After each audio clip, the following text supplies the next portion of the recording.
Okay, I'm going to call the meeting to order. 10:30. Welcome to the Town Council's Financial Oversight Committee meeting of May 6, 2019 at 10:30 a.m.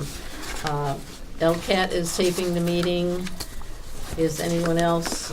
Jeannie, are you? No. Okay. I don't see anyone else taping the meeting. Okay. I'd like to review and approve the minutes of April 18th. They were sent to you by email. Would you like to look at my copy? They're rather lengthy. Yeah, as I mentioned, I just opened my emails this morning after a week away. Then should we suspend that until? Yeah, I had not. We'll suspend the approval of the minutes or the review of the minutes until Mr. O'Connor's had a chance to look at them. That takes care of that. Okay. Yes, we did receive the capital projects information, and you just received it today, the original. Mm-hmm. And that takes care of item number 4. Item number 5, we have just received this morning the Collins Center job study and wage scale prior to the start of the meeting. So. Okay, if I may. Yes. To the chair.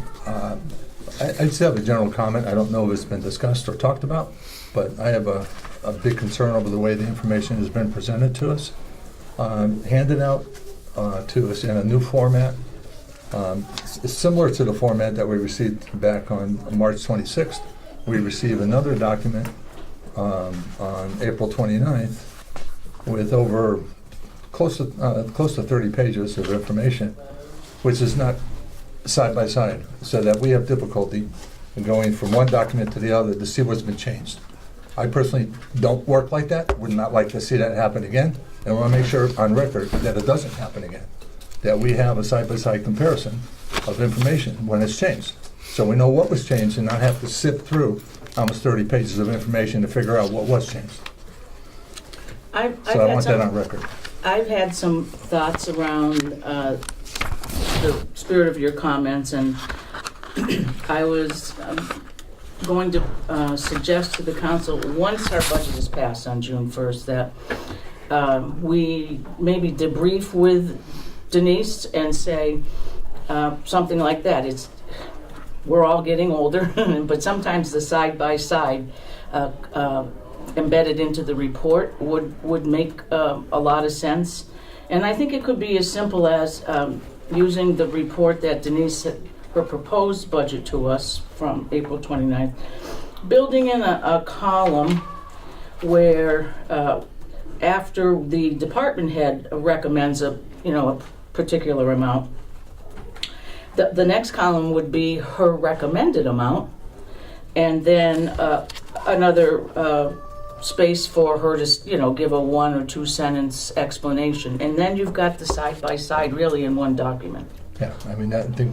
I don't, without putting undue extra work on her staff as well, but just build out obviously it's going to take a larger size piece of paper, but in the scheme of things, or smaller type, and given the average age of the council, court typist excluded. Yes.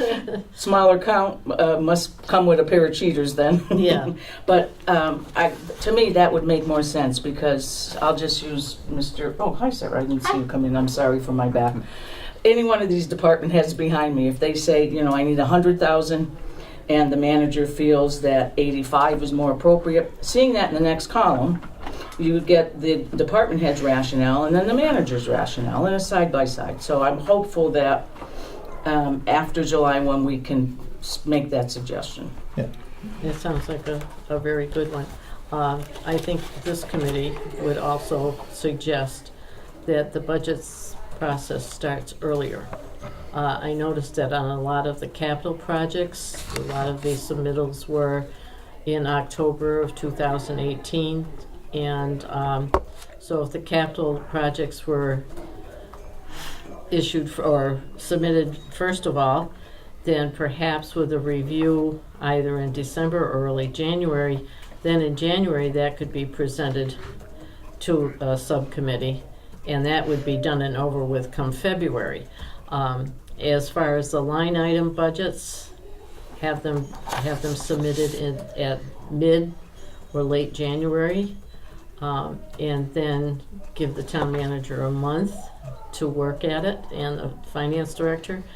And then come March, if this committee is reappointed, or not us in particular, but if a The subcommittee will be, right. It's a piece of the council rules, so it's a standing committee. Okay. Right.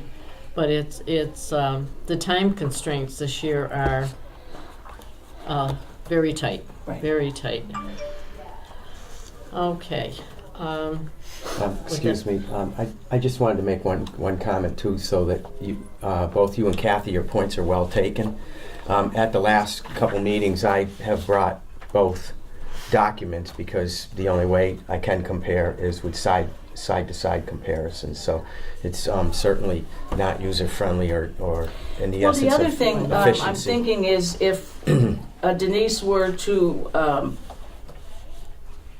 find that our recommendation is acceptable, then you could probably do away with the original draft budget and just do her proposed, because that additional column for the manager to put in her dollar amounts and rationale would, against what's been recommended, would alleviate the draft budget entirely. Right. Because in essence, unless I'm missing something, the draft budget is really it compiles the content that every department head has put forward. Yes. Except that it's summarized. Yes, it is, yeah. Yeah. So we don't know the department heads thinking when they. But if we put that all into one document by building out extra columns in the managers and start earlier, this committee will have the time, if it so desires, to sit with each department head and ask those questions. Yeah. And I would also want to comment on your remark about starting earlier. I mean, we're looking at obviously a minimum of a $60 million budget, and we're meeting 2 to 3 times a week for probably a duration of a 3-week period trying to get our work done. It's an awful lot of material to go through in that time frame, and everybody has different schedules, so it's been a little bit of a struggle, but we're getting through with it, and if we could start the process a little bit earlier next year, I think that's a great recommendation. Yeah, I think we'd all agree to that. Okay. So noted, I think, and we'll have Don's tape to reference. All right. I had on here further discussion on line item budgets, but we kind of went through that on Friday, and because I had done this earlier, and it was my intent actually to talk about the capital projects today. I don't know if you came prepared for capital projects. I certainly did. So I don't know if you can find in your packet, Tom. Is it in this packet? It's That gonna I look just like received? It's in one of the fat packets there.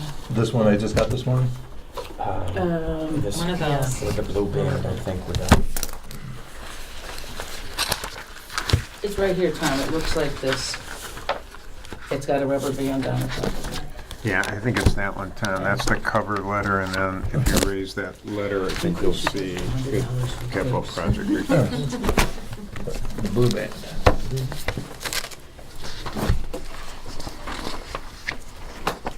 So comparing these, I segregated mine.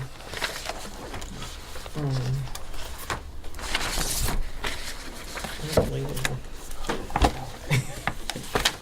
We're inundated with paper. Yes. Your bigger table. As long as Ryan is here.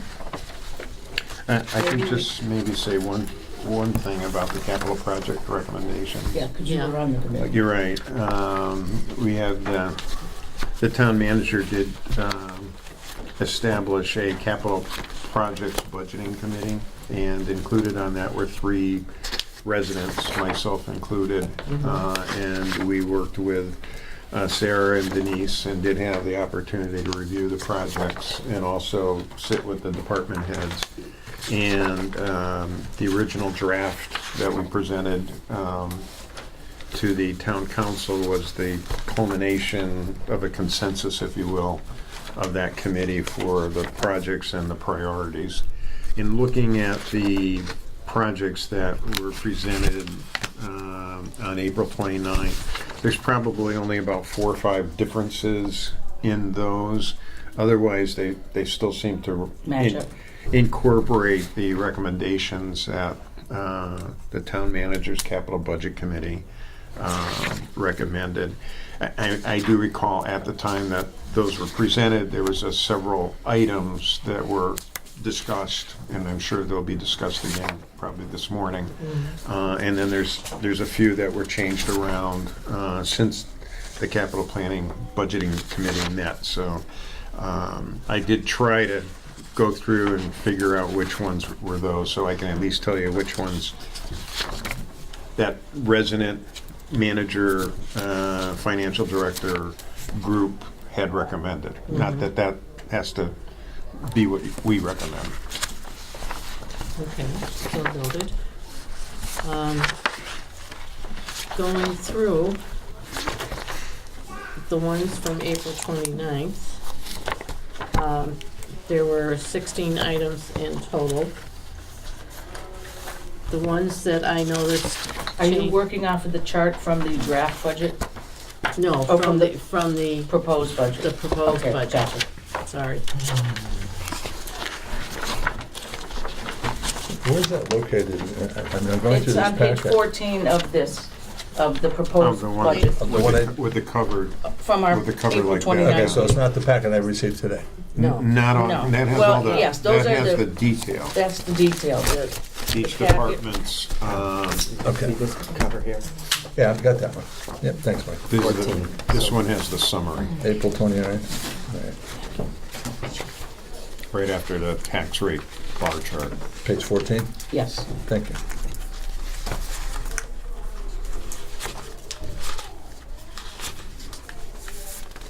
And Jim, you mentioned that this hadn't changed much from the previous submittal? A number, many of them are basically what were originally recommended from the capital budget group that The draft. presented it. Right. Yeah. And then there were several tweaks that, we can talk about too. Okay. Yeah.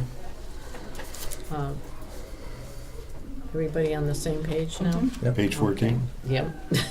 Literally on the same page. Just checking.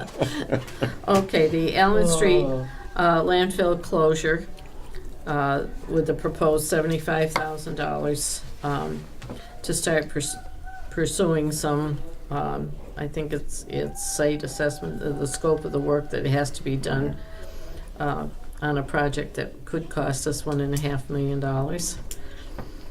So that has not changed. Right. I see no, item number 2, the ladder truck, the 3rd year of the lease, at $214,787. It's the 3rd year of a 5-year lease.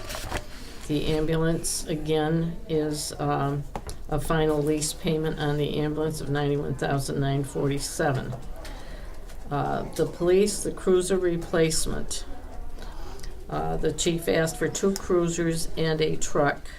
The recommendation was for 2 vehicles, the difference being approximately $50,267. It's his request was $132,267.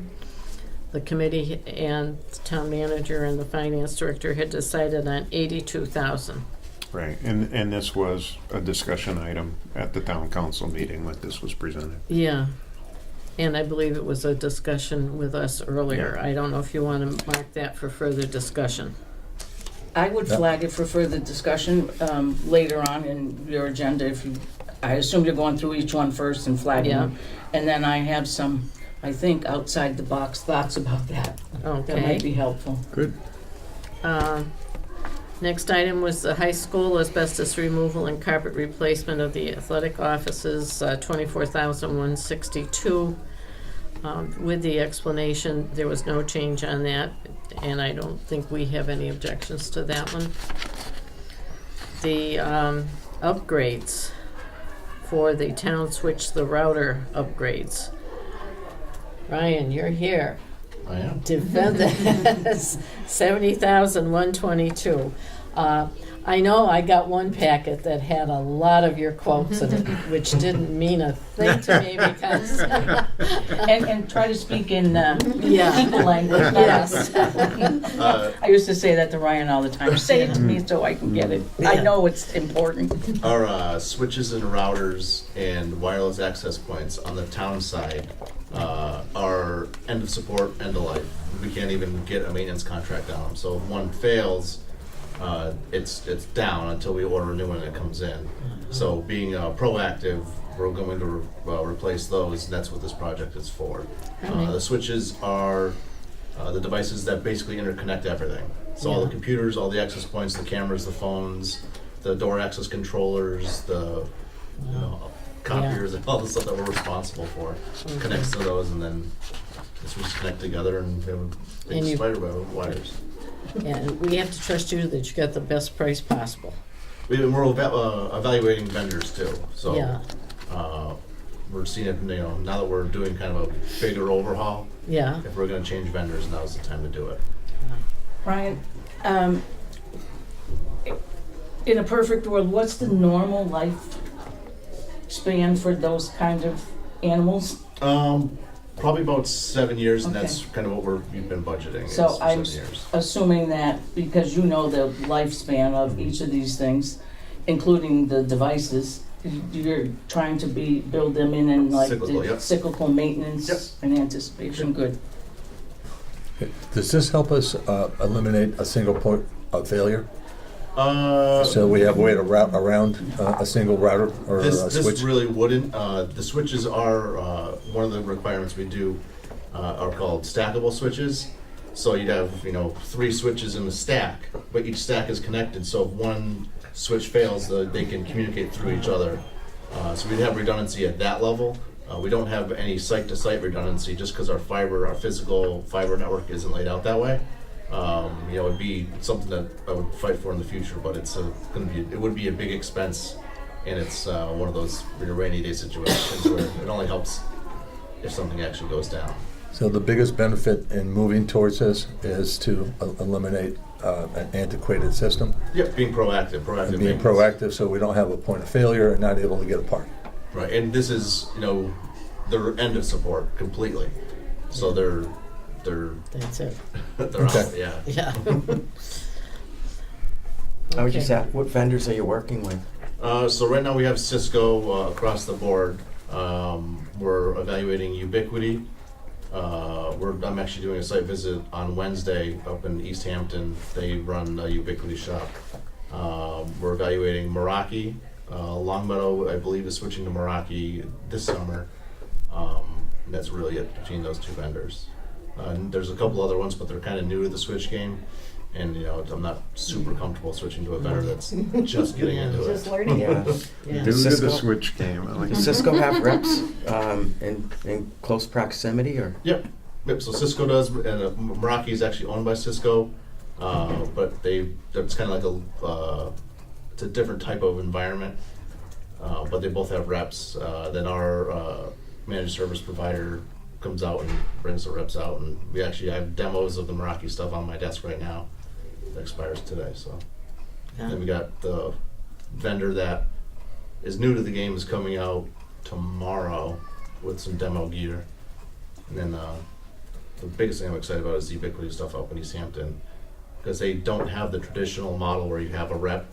There's no real support contracts. All the software and everything is included in the purchase price. And then it's up to you to kind of manage it yourself. And then if software is updated, is that wrapped into the original, or you have to budget for that as? So like Cisco, you have an upfront cost, then you have an annual maintenance. Meraki, it's a lower upfront cost, but there's an annual subscription that you have to pay per device.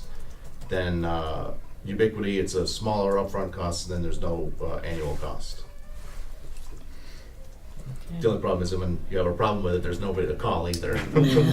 That's Yeah, that's not scary good. side of it. Yeah. Like the robot at Stop and Shop. Yeah. Is that a non-essential personnel? They don't take benefits though. No. Okay. Is everyone on the committee satisfied with that response and the necessity of it? Yes, okay. We will not mark that for further discussion. Next one is a Ryan topic also, the Chromebook devices. Now, this originally in the first pass-through, this is Chromebook devices, the replacements. The town manager had suggested 200,000 and she increased it to 300,000. Do you want to give us your thinking on that? Certainly, the 200,000 was a stab at trying to get maybe halfway there, 3/4 of the way there if we could, and reduce there's a further down line, I didn't bring the capital with me, but further down there's a group that was combined, Yes. that it would take Done less before. repair because we were buying a lot of new computers. When I spoke with the superintendent of schools and asked him to consider what he could give us to help lower the budget, we talked about the modulars, and he said that he would talk to his chairman, which he did, and the chairman said we would give up the modulars, put them on for next year rather than this year, and in exchange for that, could we add 100,000 to the one-to-one program so that then we could pretty much be done with it. So it was So, a negotiation yeah. result, yeah. Yes, and it seemed like a fair trade. I don't know how much the bond debt would be for the modulars, but it might end up, Sarah, what would the bond debt, I'm sorry, for the modulars, do you remember how much the debt was going to be? It would be a trade-off to have the 100,000 in the computers for the bond debt, right? Yeah, Sorta? I didn't bring that one with me. It is the handout that I brought last time, though. On the debt, Yep, if you pull that up. I had it here, I've got so much. So paper. having that 1.3 in the big lump that you're bonding for, the 100,000 would probably, give or take, represent that amount of piece of it bonding. in the whole bonding. Right. I think so. It would, I think the value would be almost That's what the I'm same. saying, yeah, Yes. yeah. The amount Okay. for the bonding costs versus the amount for Straight out giving them 100,000. 1,000, right? So this, So they would get that 100,000, they would be able to pretty much finish the one-to-one this year, and then next year we address a different need, which, My only concern there is, and I've talked with Mr. Smith and Mr. Fitzgerald, is, first, that's a heck of a horse trade. yeah. I said to him, you never wanted to trade like that when you and I were battling budgets. Everybody's keeping their fingers crossed that nothing goes sideways with this Mountain View structure, and that would be my only trepidation that, okay, I believe Bruce Fenney saying we can hang on another year. There was significant discussion with Bruce Yeah, as well. okay, and if, Before I then I guess made it's that just, change. we all keep our fingers crossed that Yeah. He Nothing. feels it's not, oh, fingers crossed, he feels. you can get another year. okay, so we're not gonna be looking at an emergency fund transfer 2 months down the road. I mean, we can't predict, a But I- weather event that rips a roof off. Right, Yeah. but we're Heaven help us, we're but- predicting through He Bruce's said that assessment. there is no mold in the building, which was one of the things that had been brought to us as a concern. There is no mold in the building. He said, I can assure you there's no mold in the building, and it will definitely last another year. Can you remind me, I'm sure you had a discussion about this, what is the age of those modulars? I'm trying to guess, 20 There- years? I was thinking, how many? I said 20? I was gonna say, I think. I'm trying to 20, think back practically, so and- that would be and their life, 2000. I think Yeah, it's that's about 15. then. I think They're the life is definitely over their 15, life Yeah. Yeah, expectancy, but I would guess the better part of 20 Okay, years. yeah, I've been in and around the structures, and they seem pretty sound. I mean, Yeah. they're worn, and they show age.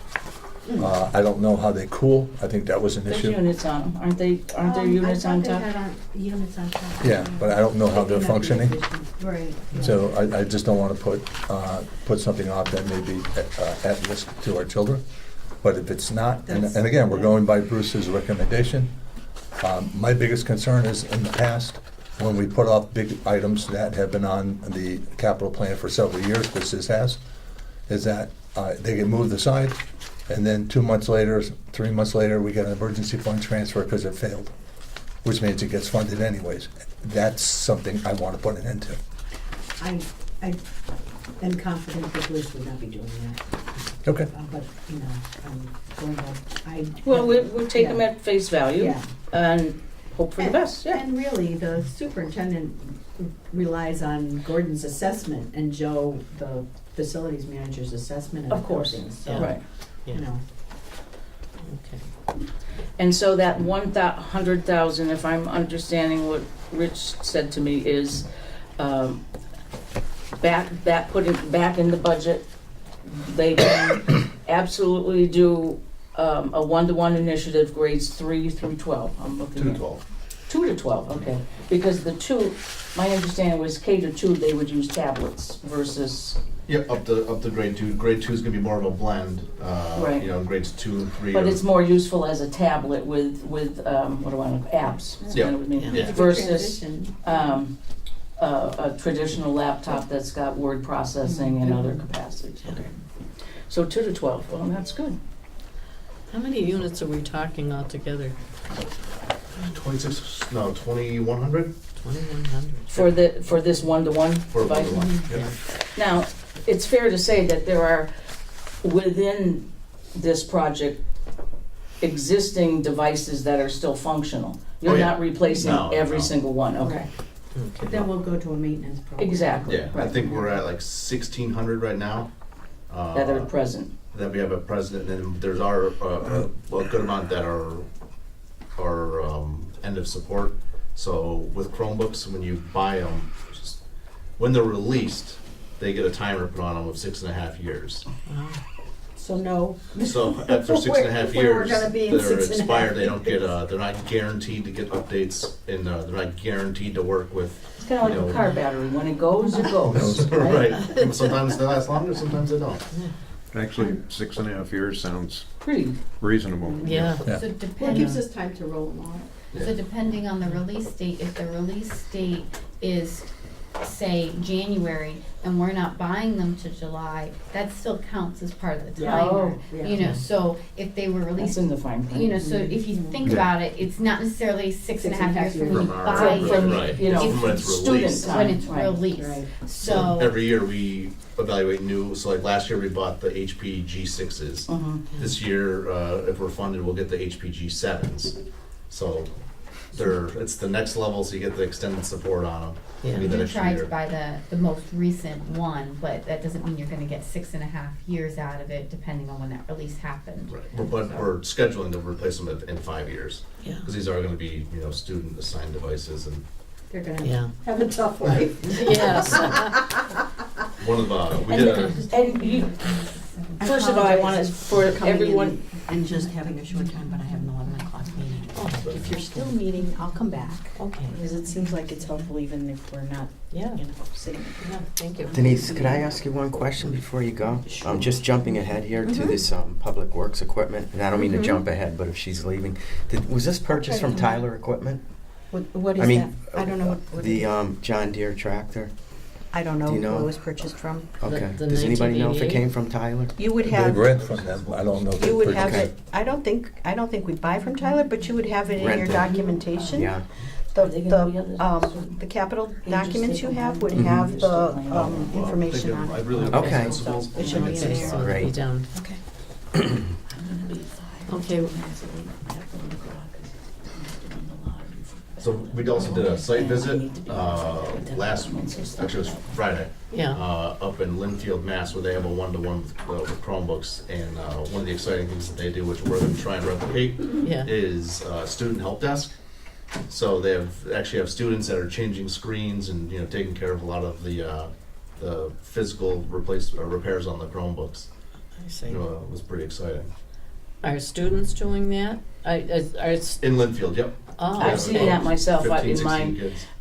I still dabble in the educational world and I Yeah. do consulting.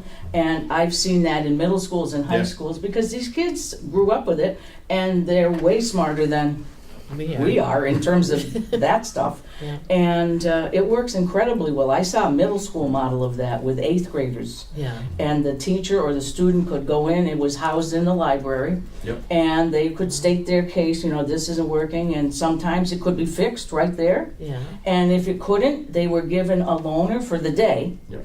And then the kids work in the IT desk, and obviously it rotated because the student had to be in class at some point. Yeah. They would get it done by the end of the day. So it was It's really exciting. it's It really very is. cool to see that stuff. Yeah. Yeah. Okay. And there was a lot of it was a good site visit. We were the only ones that actually showed up were me and our instructional technology specialist from East Long Meadow. So He it was must have been basically excited with it. super excited. Yeah. It So was you really can all our questions and focused on how we can implement it in our environment. Right. Nice. And Just it's, gotta find the I kids. can see it already being able to, you could start tomorrow at the high school level Yeah. with it. But this initiative, 2 to 12, really does give a tremendous shot in the arm to the quality of education here, because as we've said before, the move in education is all technology based now. You're starting to transition away. We see it ourselves. You can get a hardcover book at the library, but you can also read it online in an ebook, and it's just how things in the world are progressing. And this is for folks that are having a hard time envisioning that. This replaces the book in the child's hand, Yeah. and we couldn't maintain the quality in this district of education without a program like this for too much longer. Yeah. So this is a huge Yeah. step in the right direction. Okay. Any further questions on the Chromebooks? All Nope. set? All set. Okay. All right, the next one is the John Deere tractor. You had a question on that as to, My 19. question is, I believe we're leasing this a piece of equipment right now, and the recommendation is to purchase the equipment. yeah, And I think it might be worth, and I would be willing to do this, making a call to Tyler Equipment and maybe asking them if they might have a program where those lease payments that we've made might be able to be deducted from that actual piece of equipment that we're thinking of purchasing, which could change the number and be a big asset to the town. this is a 1988. Maybe Bruce could give us some answers too. I'd like to have the further discussion, because my understanding was that's going to be scrapped, and I didn't know we were leasing a new piece of equipment. No, it says To continue on. he considers this a new purchase. Right. I see that, Yeah. and I agree that it needs to be replaced, because this is all part of our plan to work on the fields in the schools, Correct. to help with the rec department and a lot of our activities that take place in those fields. And this is absolutely essential to be able to achieve some of those goals. But Further information. yeah, further required. information. I mean, from what Mike just said, it sounded like if we're spending time leasing it now, we ought to know whether the John Deere is the right piece of equipment to purchase, or is there another brand that's better or cheaper? I'm sure Bruce could Bruce can answer any hopefully- and all Yeah. questions. I'm sure he could also. All right, mark that for, We are currently renting, not leasing. you are renting. Not Renting. So we're not renting a 1988, we're renting a No, new we're piece of rent- equipment, We're renting a new piece of equipment, but we're not leasing it. So because the other renting- one failed already. Okay. Renting to me implies on an event by event or a time frame basis versus I have it all the time and here's my monthly lease. Okay. So this is, are we talking the new one or the old one? The old one is not able to be used, and it says that they have tried to find parts and have gone through dealerships and whatnot, and we cannot get any replacement parts. So ours does not work at all. It just sits there. Yeah, We are renting another Currently. type of tractor to be able to use. okay, so this new one will replace having to rent. Correct. All right, that's what I want to understand. That was my question too, yeah. Yes. Okay. And that's those are from my notes when we met with Bruce as the capital planning committee. Okay. Okay.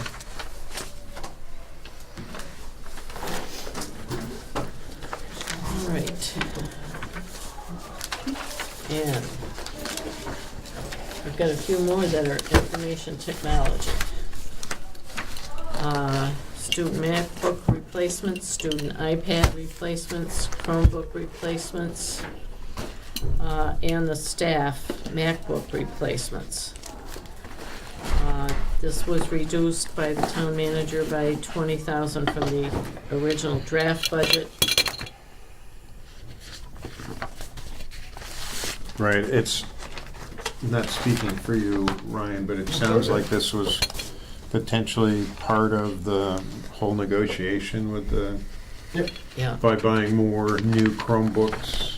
you But need by a the little- Chromebooks and You also did- like the staff Mac replacements that are Yeah. on there, yeah. we can push those off a year, and it's not gonna get the snowplow effect, it's not gonna, so next Yeah. year's not gonna be double, we Yeah. just shift everything back a year. Okay, So our committee had recommended 50,000 originally. Of course, we had recommended 200 instead of 300 for the Chromebooks, so. yeah, This was kind of part of the same, I think, discussion, so. talking it through. Yes. Okay.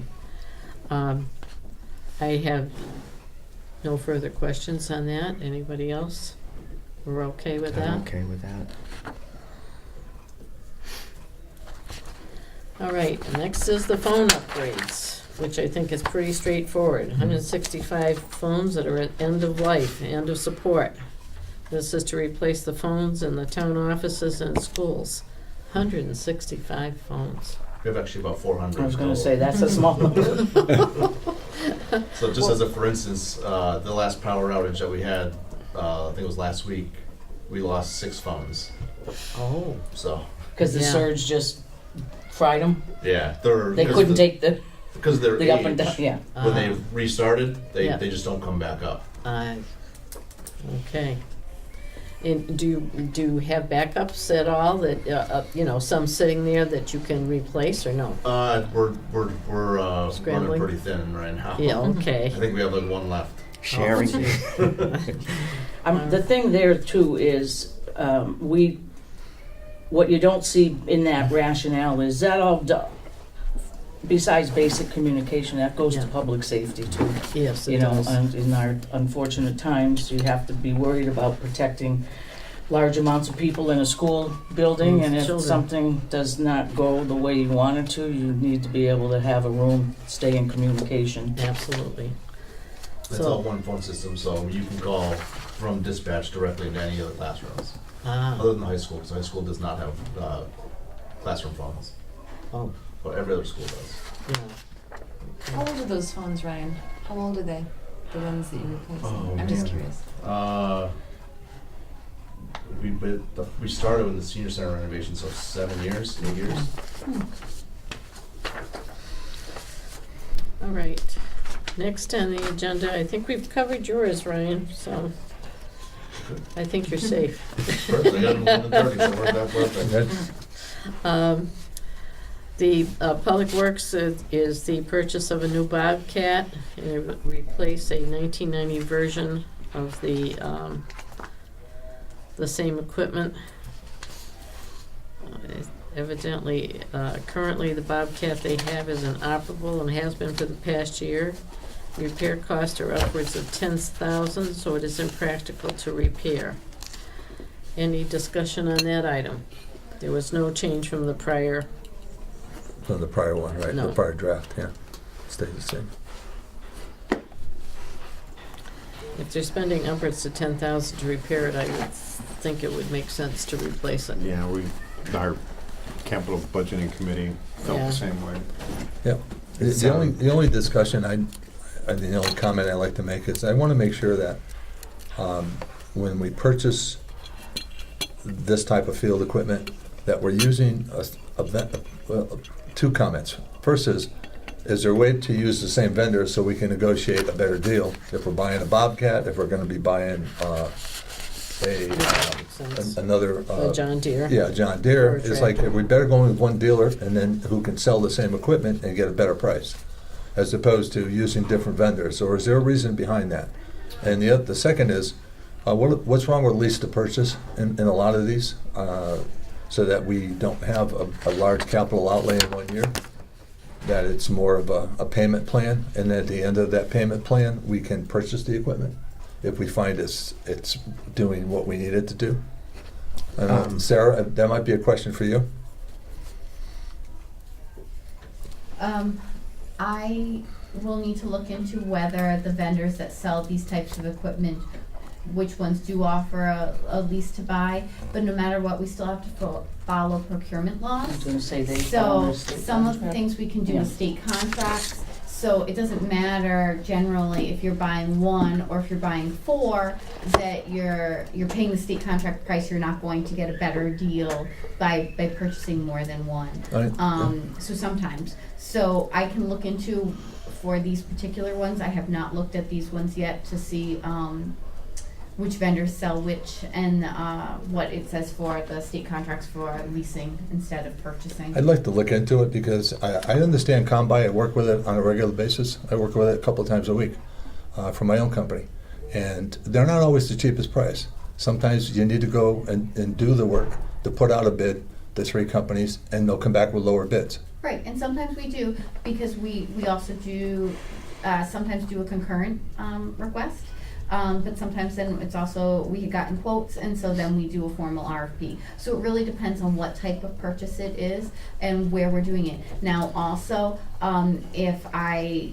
this is also an area why my request for my department is to have help with the purchasing, is to be able to help to look into these kinds of things. Because right now, a lot of it is falling on the departments having to go forward and do that.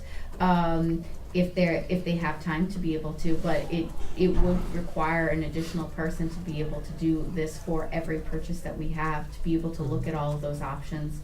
It is very time consuming to do all of this. Yeah, well, I'm referring to a substantial cost. I don't care about pencils and pens and paper.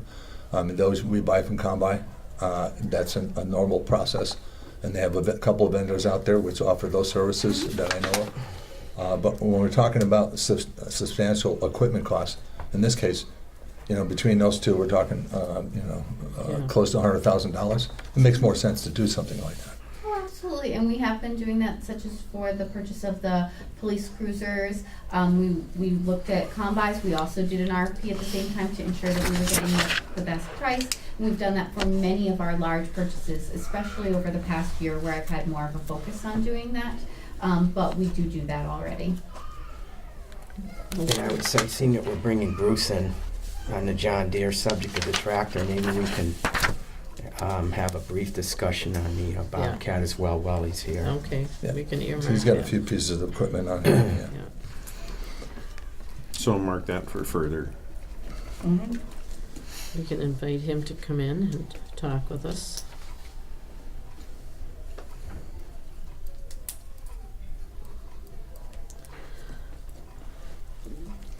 I'll get in touch with him, see if he can come in on Friday maybe. This is Monday, Wednesday. Wednesday is good. Could I'll be. find out which day is better for Yeah, him. yeah.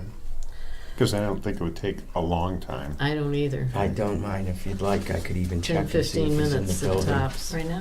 Would Yeah. you want me to check down and see if He he's could available still be for us? upstairs. But you also had him on your agenda for the operating budget as well for about 20 minutes. So it's probably going to be more like Yeah. a 45-minute conversation with him if you're doing Yeah. all of those items. Let's Why do wait that till for Wednesday? let's do it for Wednesday or Okay. Sure. Friday, whichever day is he can accommodate us.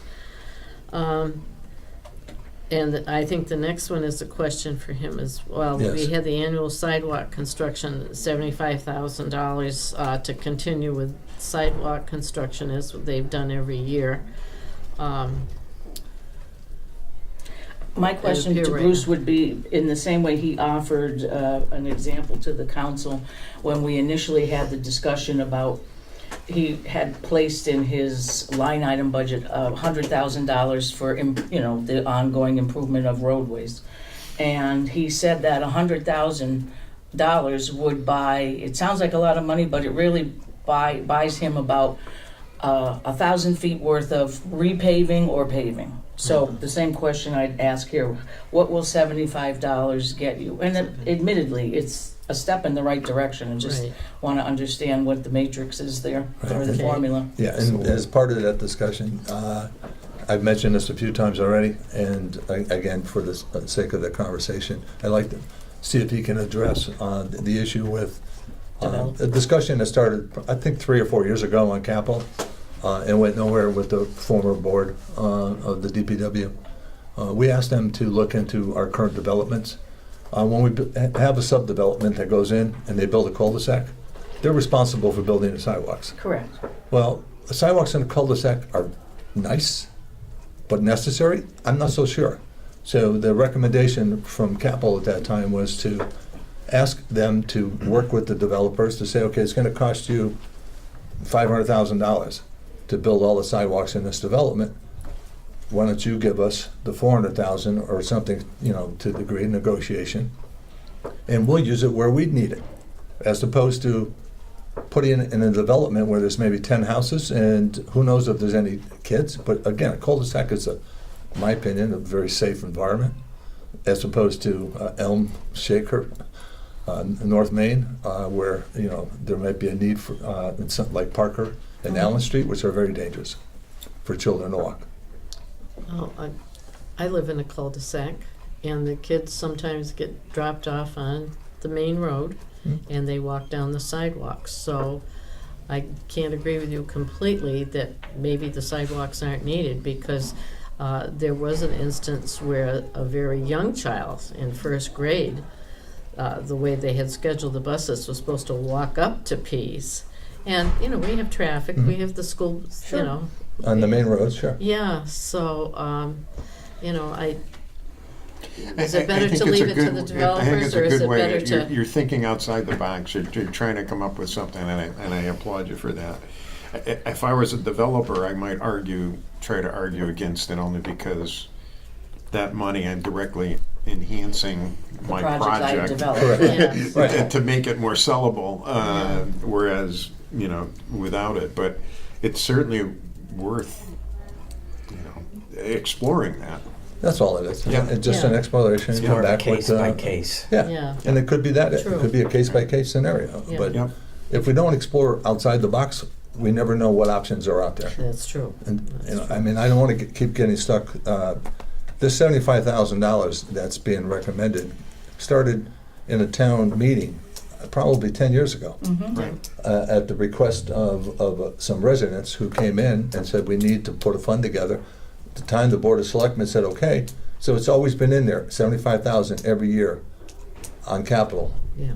Well, I think a lot of it is concentrated on the older streets in town. Like, I know they did Parker Street last year, where there are none, whereas in the newer developments, there are sidewalks that have been put in by the developers. Yeah, I thought they had There was a concentrated on where schematic that Bruce schools Yes. brought for schools. to, I know I have it at home, I assume it's updated, it's probably 3 years old, but Yeah. if you can envision the rotary, the crux of the improvement just kind of spider webs out from the rotary, for Yeah. lack of a better word, Okay. to keep all of that accessible. Yeah. And some of this, when I listened to Tom Christensen, the deputy Yeah. DPW, he's kind of the point man now for this Complete Streets initiative that the state has put in, which Yeah, is, CSI. bike lanes in the roadway, proper curb cuts, making the intersections ability accessible for anyone, whether they are sight impaired or hearing impaired, so they know they're coming into an intersection, and proper sidewalking as well. So some of that he spoke about getting a grant. Do you remember Tommy Christensen saying that, Mike? Once our application to become part of the Complete Streets is approved, and it should be soon, we'll be eligible for some grant money there. So fingers crossed, maybe there's a way to right. Yeah. augment that number as well. Well, and my other comment is, $75,000, I remember, gets him nothing. We've had that Literally. discussion We know in the that. past. And he saves from year to year. So he probably has, and Sarah, maybe he probably has $75,000 in that account already. He has 0.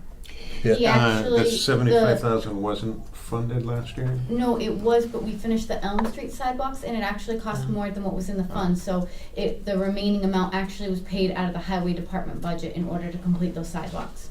Okay, so So it has that zero. fund is down to zero right now. Zero, yes. But we don't know what any potential grant monies might be.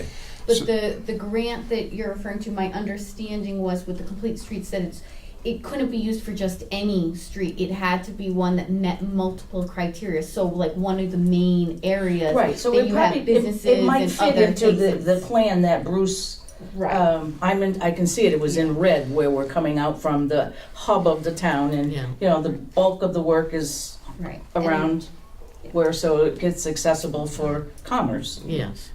So I was on the appropriations committee when we First. Yeah, when we had used to Back talk in the had about to it. deal with this and recommended this as kind of a compromise with the residents.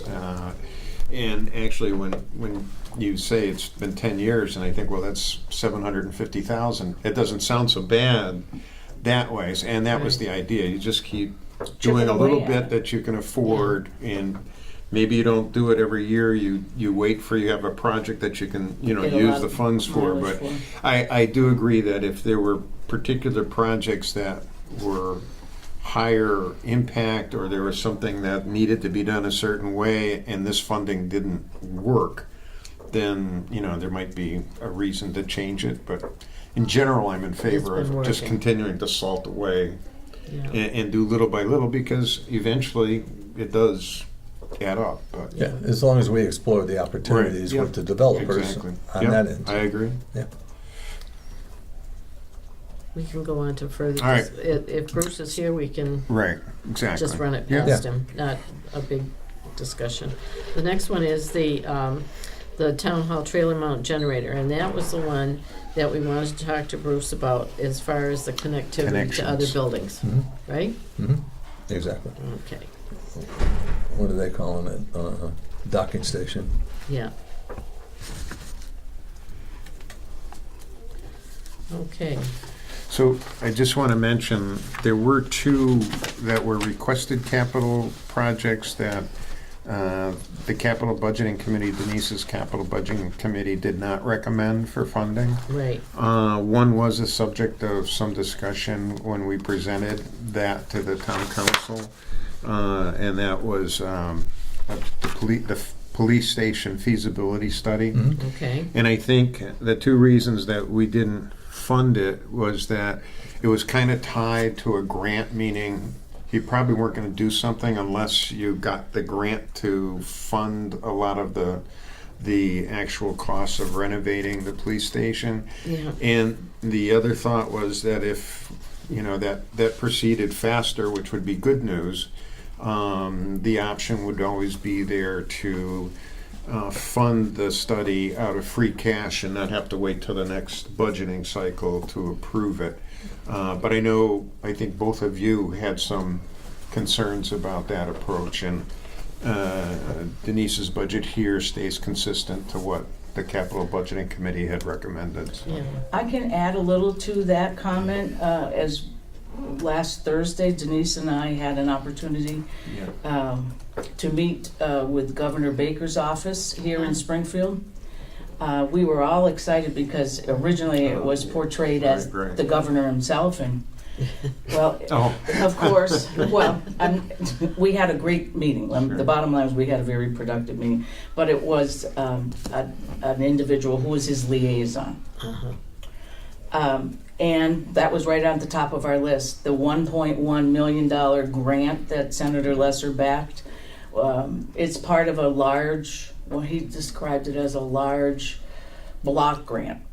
And so we said politely, where's our money? yeah, And the gentleman explained it this way. He said, I don't want to throw a wet blanket on your optimism. However, this grant is part of, I can't think of the right word, so if I misspeak and make it sound a little too streetwise, I apologize. But he said the senators and the legislators will obviously, want to help their constituents, so they apply for these community grants Yeah. or block grants, but they all come out of one gigantic pot. And he said the pot right now, if you put in, your senator said, yeah, I'll help you out, we'll get you 2 million. Well, it comes out of this giant pot that he said probably is $1 billion. Yeah. And the state could never afford to fund all of that at once. So it's always left to the governor to decide when he feels it's appropriate to do so, how much from that big pot he can afford, Release. he, the state. And then the senators still have to kind of arm wrestle for whose project's going to get it. Yeah. So what he was trying to say is, yes, in a perfect world, you're getting 1.1 million, but in the reality on Beacon Hill, don't put all your chickens in one basket yet, because that could be still a ways away, which was probably not the answer we wanted to hear. He gave an actual reference to a town in the Berkshires who got a similar letter because their legislator advocated for, I can't remember the project, and the chairman of their selectmen called and said, I'm ready to put out RFPs for whatever the project was. And he said to him, oh my goodness, you can't do that yet, because this is just what if money right now. Yeah. And so I just shared that yes, we could get it, but we could also not get it in the immediate future. Yeah, it sounds like part of the MSBA. In a you similar get invited way. in you a can similar way. Right, Okay, right. and we're That not- one's a little more hopeful, because Right. once you're made eligible, they already know that they can afford to do your project. Right. This It's- one, I just felt like a bunch of jelly beans are in a pot, and the governor puts his hand in and just takes out, okay, let's go. You get the red one, you get the yellow one. I know that's Like a being too requested streetwise. capital budget. That's, Yeah. but I was a little chagrined to hear that, but Yeah. it was a very productive meeting on a lot of other reasons, though. So my comment, the Jim that you were referring to, I made a recommendation that we fund $25,000 for a feasibility study, because if we're going to make any repairs to the police department, that has to be done first. And I think that everyone would agree that there are improvements that need to be done to the police department, so they need to be done in a chronological order, and it would start with a feasibility study.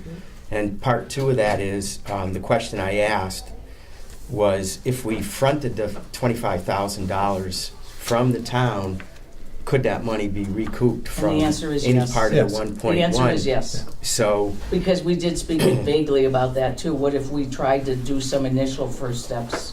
And once you get the money and it's earmarked to East Long Meadow, it's yours. They won't come in and say, oh no, you can't build it that big. You get 1.1 million. If you want to build something that's 5 million, you figure out the difference. Right. Yeah. But yes, you could reimburse yourself. so on that. that's a strong point. And again, if anybody has any plans on doing any renovations up there, we should be doing a feasibility study prior to that, in my opinion. No. Not That seems doing bits and pieces prior and then undoing what we've already done with taxpayer dollars. And to The Mike's building point, was built in 1974. yeah. Yeah. There's been very little modifications done. Right. We were already talking about the generator system. Yeah. Yeah, the We're generators talking on a- about on a fire. HVAC problems and plumbing issues. So, not to elaborate, Yeah. that's why the $25,000 we had a So, conversation I don't know, about that. are we marking that up for follow-up, or are we making a decision, or? I for one, would like to see it included in the budget. It's $25,000, and it's a necessary expenditure to know what we're going to be looking at in the near future. And before we make any renovations to the building or any recommendations to do anything, feasibility study needs to be done. I've worked with these in the past. It's going to include an extensive study of the building to see what shape it's in generally, if it can be renovated, it can be upgraded, if it needs to be replaced and scrapped, and if there's anything in there that could be potentially dangerous over time that needs to be addressed. We haven't done that in a while. This has been on the list. I think last year was the first year it was removed. This year I think it's a necessity to be on there. there are, I can use an analogy. It's like closing the bedroom door and not going in there for 10 years, and then, well, I'm afraid to go look to see what it looks like. And, because it's going to cost me money to fix it. But you don't know until you open the door. The one thing I might suggest, because I'm not sure our committee really had the benefit of his thinking on it, was we're calling Bruce in to talk to him about all these other things, and I believe Public Works is responsible for He the was going police to be doing station. the overhaul. So maybe it might be worth just asking him about it a little bit, because I think it's a matter of what the timing is. I think we were thinking if it's further away, we're probably not going to do the study too early. Otherwise, we may have to update it or something. But I don't have really a major objection either way. It was just a call. Yes. This is what the police chief said. I have again, Sure. this year requested $25,000 to fund a feasibility study of the police department. And he says, as Kathleen just told us, the state funding of $1.1 million is still up in the air, and no guarantee how much of that money requested will be awarded. I believe the town should start the process to determine the condition of the police department building as we look forward into the future for costs associated and possible expansion and renovation. I believe the DPW has a capital building maintenance request for the expansion project in fiscal 2024. That's 4 years down the road. I also believe this time frame should be moved up to fiscal 2021 capital schedule in coordination of the feasibility study, if so granted. And he's working with the Hampden County Sheriff's Department and the DPW to modify the cells to be more compliant with the Commonwealth's violations and recommendations pertaining to the holding cells. So it sounds like there's already problems existing there. I would certainly support the feasibility study. My concern is the funding, and I would suggest that it be taken from free cash. Sure. So if I can jump in, Sarah, ballpark figure, what's in free cash now? Ballpark. Plenty to cover that. Okay, and correct me if I'm wrong, from July 1 until the free cash is certified in November, that's kind of our dark time where we can't touch it? Correct. Am I saying that correctly? Correct, so Okay. we could fund it vote to before, fund by June something. 30th? Mhm. Okay. Yeah, That is correct. yeah. So in June, we could vote to. Yeah, because once July 1 comes, you will have to wait till the auditors come in It's and the certified. DOR Yeah. recertifies it. Right, it goes So away. it goes away, but you're hamstrung for 4 months or Yeah. so. Yeah, until it's The certified. dark Right. period is a good description of that. Yeah. Yes. Well, for lack, Yes, it's like yeah. you can't touch, All right. Right, it can't isn't go to there. the ATM. It isn't there. And if Okay. we're fortunate enough to accumulate any of that 1.1, our free cash could be reimbursed, right? If we were to take it out of free cash at some point to fund this? To do the whole thing? No, I'm just saying the 25,000. Oh, yes, you can. You So, can do any of that. There's Once a you get chance the we're money, gonna. There's a chance Yeah. we'd even get it back. Well, Right. it would not be able to go back to free cash. it'd go to general fund, right? Mm-hmm. Well, typically, Unless if it was you receive a dedicated to the grant from the building. state, I mean, I don't know Yeah. the specifics of this one, but typically when you receive a grant from the state, you have to spend it all or you have to give it back to them. Yeah. So the odds are the renovations to this are probably gonna be more than the grant, so I'm anticipating there will be no money left over. Correct. But if there is money left over, you can't just Put keep it wherever, and, right. and replenish your Right. free cash. Okay, but But the reimbursement for the feasibility study, I That thought would was, depend on the grant, if it says that you're allowed to reimburse. So many of the state grants in their fine print say that you can, that even on a reimbursement grant, that you can't reimburse for anything purchased before the contract signature date, is what many of them say. I don't know what this So- one is because it's under a different right, and you type. know what? So I We just- cannot make a guess as to that, but I think that you should operate under worst case scenario, that it would not be covered, and if it is, bonus.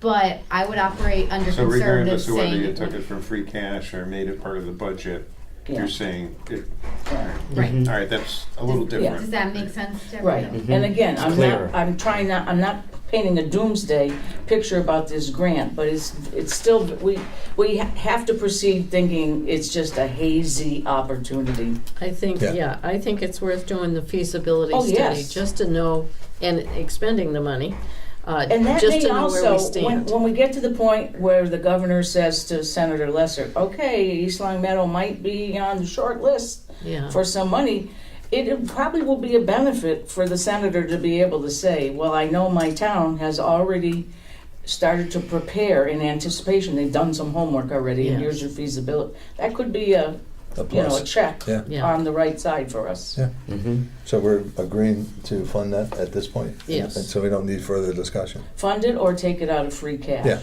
take it out of Whatever- free That's a cash. Yeah, that's recommendation. fine. Yeah, Is there a reason to take it out of free cash as opposed to? well, do you want to add it to the levy?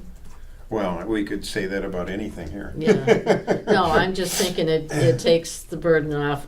It takes, at least we can use a little bit of the Alright. town's savings, Alright. you know, to fund this. Right, I mean, it's 25,000, and I don't Unless we're wanna gonna- I don't wanna ever Then agree, be right. irresponsible with the town's money, but in the Course not. scope of our budget, it really is a small amount. I'm looking to the finance director. It's about a penny. So your Well, tax there you rate- go, Yeah, to put it in the budget, but I meant to take it out of free cash. It's not a huge Right, expenditure. it's not a huge No. expenditure, and come June, I'm going to be asking for more than that for OPEB anyway. Well, there you go, but that's a good, I mean, Right, that I mean, strategy there too, we've kind Right. of I would married not, ourselves I to would not object to that. out of free cash. in favor? I am in All favor. in favor? Aye. All right, we're gonna recommend that. I also have one that was not, didn't make the list, and that was the one for the voting machines. I know we discussed it a little Right. bit with, That was my next one. that was your next one? Yeah. Okay. No, that's okay. No, again, it's one of those that the town manager's capital budget committee that included 3 residents listened and determined that it could wait a year because they were in a good enough shape. I think there was a spare. It seemed like it was reasonable to be able to push it off a year. But that was the rationale of that group. Yeah. I think Tom is familiar with some of those machines because he's repaired them. I have. Oh, actually Wow. repaired them, all Yeah, right. so Well, then, over I the didn't years, know I that. got We've got all kinds pretty of familiar things with on them. resume. Yeah, well, Yeah, Truly. anything to help the town. So Yeah. I've worked with those machines over the past probably 11, 12 years in the voting environment when I was a registrar in town. And one of my duties was to make sure the machines are up to par and running. And minor repairs, major repairs were done by our outsourced vendor. And I learned a lot in that process, and I learned that you cannot piecemeal this.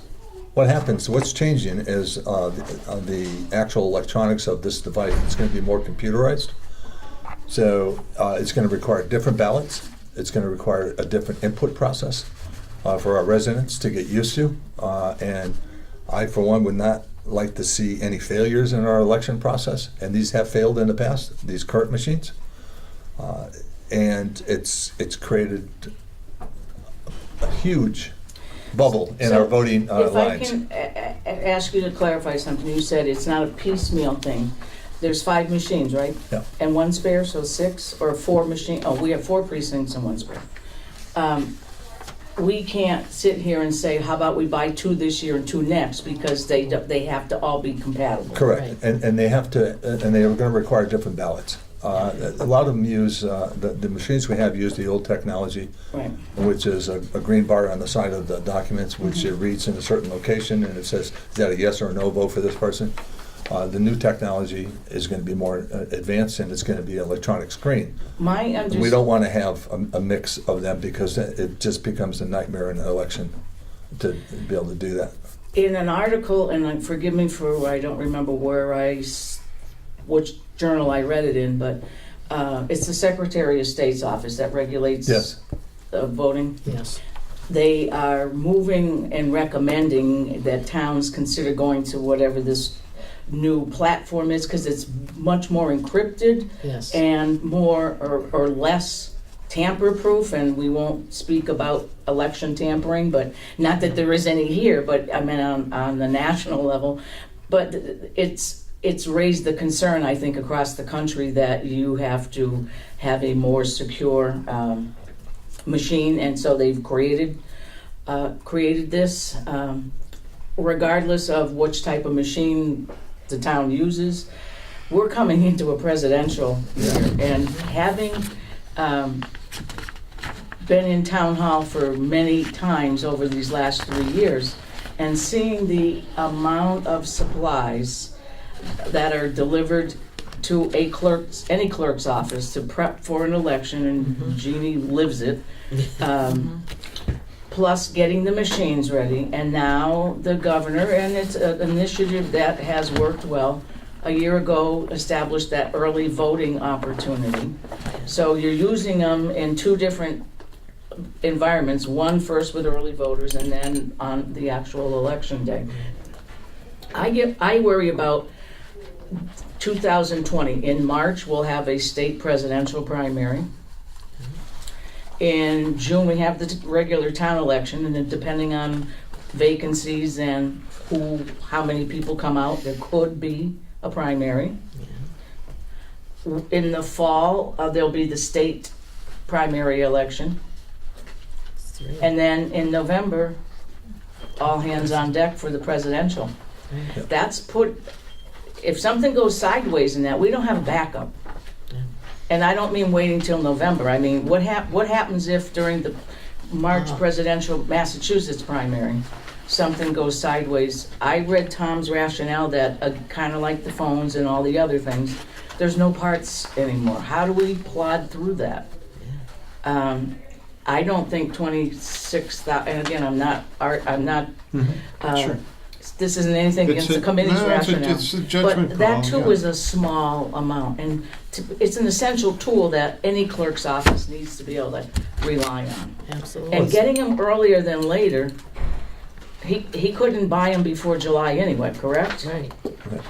It would give him a chance to at least, I guess you can play with them and run them through a mock drill, so you get. Sure you will. Well, You we have will to have train an the- They do that on a regular basis, they test. Right, they test them, and they must, you're saying that it's gonna need a little more training for even the residents when they come in and use the ballot. Yeah. So there'd be time, if he got them by December, to play with them before the March presidential primary. But the bottom line is, however you argue this out, 26,000 is, again, to me, not a lot of money for 5 machines that give a level of professionalism and security to a very important department in town. I agree, and in reading his material, I saw also that 8 of our sister communities already have these.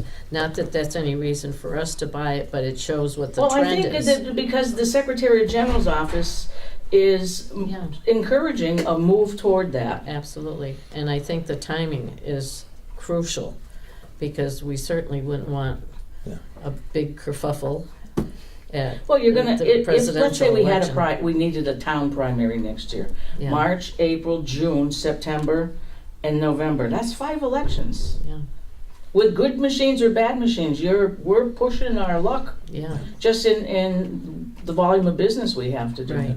I think Sarah wants to make a comment. Yes, sir.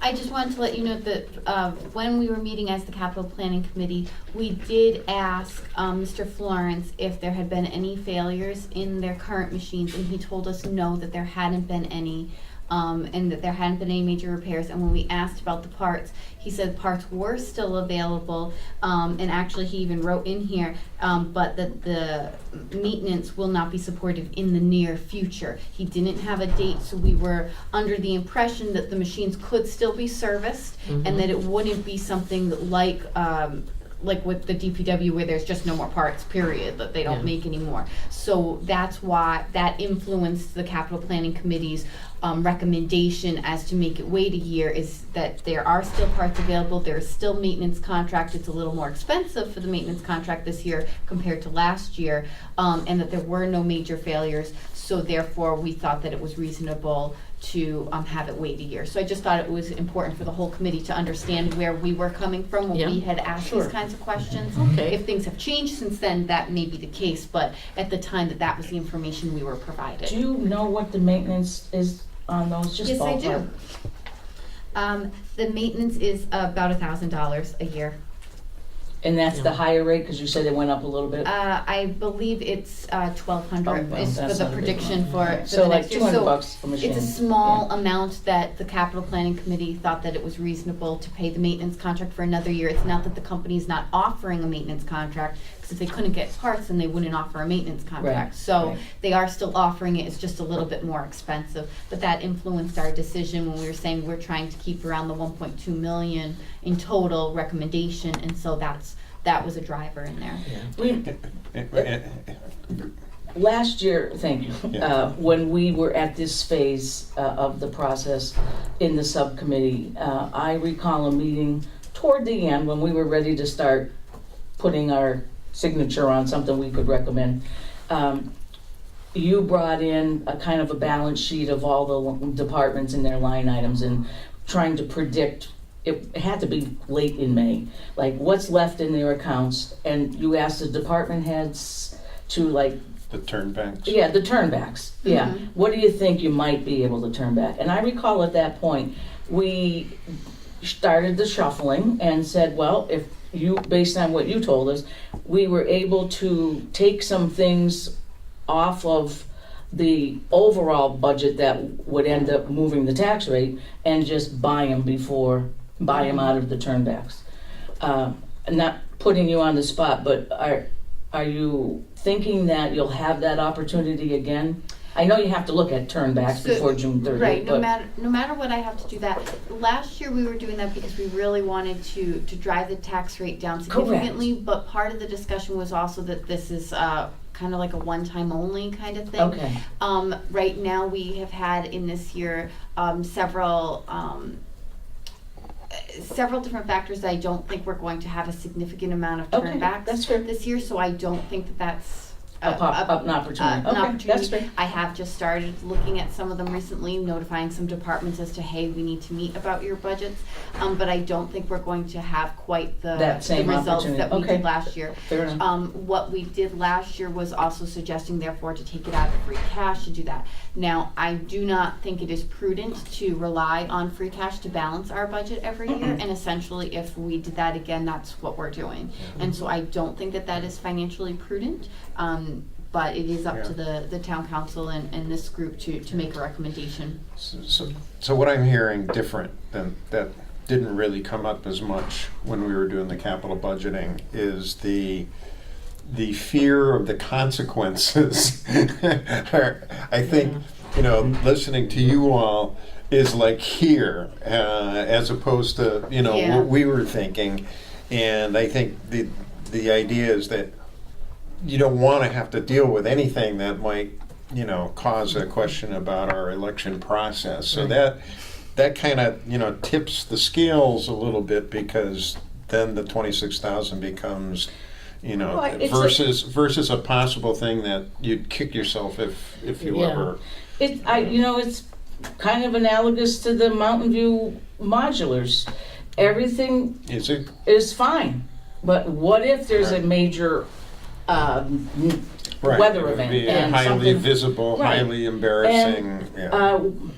we might, but here's a what if here too. Sure. But we're coming into an election year that creates a risk level that's different than a non-presidential election year. So again, it's fingers crossed. But Yeah. if something goes sideways in the middle of it, in the middle of an election day, I don't know. I guess I would think the clerk has to just throw up the white flag to the Secretary of State's office and say SOS, or Mayday, whatever. Yeah. I don't know enough about that, but I think it's a small amount of money to hedge Insure. against. Yeah. Right. Yeah, I mean, given And I that. brought up the possibility of, have we asked if he has looked into grant options? Because if everyone's pushing for that, and that's a big push from the state, Yeah. perhaps there's a grant or something like that we could apply for to get funding for Sure. that instead of it coming out I of our think, budget. yeah, but I think the point here is the timing. The being able to run those machines rather than, and test them out and educate the voters as they go through this process, so that when we do have a big national election in November, we'd be prepared for it. And I think that's what's driving this, is the ability to test run these and use them on different elections. I'm sorry Yeah. to step in the middle of the conversation, but I had a conversation with Bill Kaplan, who, is he the moderator? No, he's a No. registrar. He's a registrar. And he said, I hope you're not planning on, and I don't know where this whole conversation is falling.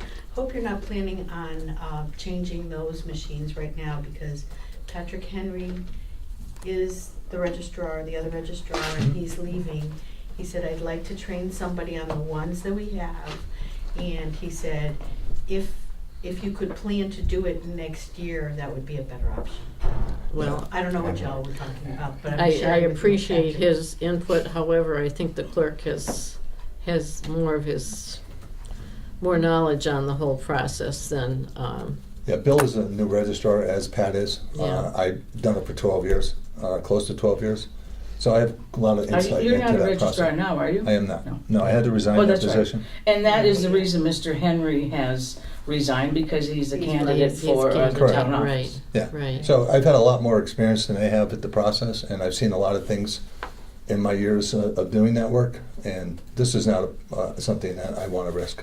It's not a point of failure that I'm willing to Yeah. put off for $26,000. I mean, and given, I respect all of your concerns about the heightened consequences if there was something, so I wouldn't object to. Do you want us to Doing look that. into whether we should lease these? If that's an option? If that's an option, sure.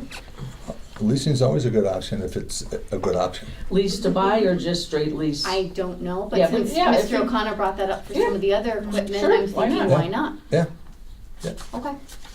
And given the fact that it's very close to what the feasibility study is, 26,000, would it make any sense, because it doesn't seem like the feasibility study has to happen like Tomorrow. immediately, would it make sense to flip-flop and put the 25,000 feasibility into the budget and the 26 be the free cash transfer that's authorized, by June 30th? I don't know. I'm just Well, throwing it out. Yeah, let's That's think yeah. about that. It's a thought. I'm looking at everything that's included. That was attached. I imagine you all have it. But I mean, he gets, there's a $1,500 trade-in credit for the old machines, which you probably would not get with a Lease. lease. There's training for the staff, a couple of different, and training for poll workers. I don't know if all those. That's one benefit of something, that a new purchase where the benefits are front-ended, Yeah, front-loaded rather. yeah. Oh, yeah. And, I'm not caffeine today.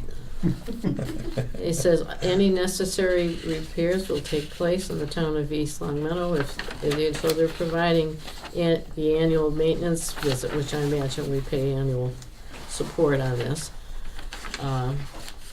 But unlimited access to the LHS help desk for the pre-elections, election day, and post-election questions and concerns or troubleshooting. It seems to me, to that amount of money. And they do. I think LHS will go, like on election day, they'll go right to your town if you're having a problem like that day, don't they? Yeah. They do, show up within the but certain amount of time. it's prioritized. Mhm, If yeah. Boston were to call, Right. they're in Boston. Mhm, yeah. If we call, we Get might out be your pencils and down the list some. They call you. Yeah, well, they have in the past, but they were down the list. Yeah. So- LHS is the vendor of these machines, Jean? Right. Yes. Yeah. It's the state. Yeah. I'm going to ask the committee. I'll accept a motion to place this before the council as a capital project recommendation with funding to be determined at right now with Mr. Broderick. Yeah. No, All and the- contingent on looking at the leasing option, as Sarah mentioned, I think leasing is always a Yeah. good option if we have an opportunity to save taxpayers' money. So, look at a lease to purchase. I mean, obviously, I've done that in the past, and that makes a lot of sense in some Yeah. instances to reduce. defer But we would those never huge been able costs. to afford that The fire truck or the $1.2 million ambulance. fire truck Yeah. without it. Yeah, Okay, leasing versus purchase to be explored, Mhm. and so do I have anybody that's going to make the motion? yeah, I mean, I'll make the motion that we try to recap what you said. But to include the voting machines in the capital plan, contingent upon options like leasing being explored. And Uh, grants. And grants, yeah. Okay, do I have a second? Second. All those in favor? Aye. Aye. Okay. All right, we took care of two of these.